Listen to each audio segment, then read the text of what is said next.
भजन में हमने एक दो अंतरे और लिखे हैं, मैंने और दीपक भाई ने बैठकर, वो सुना रहा हूँ आपको।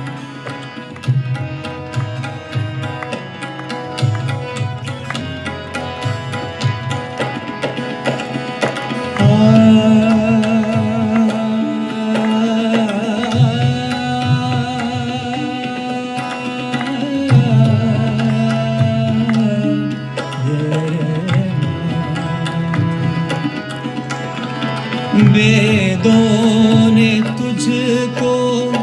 रुद्र पुकारा, वेदों ने तुझको रुद्र पुकारा, तू ही है अंतिम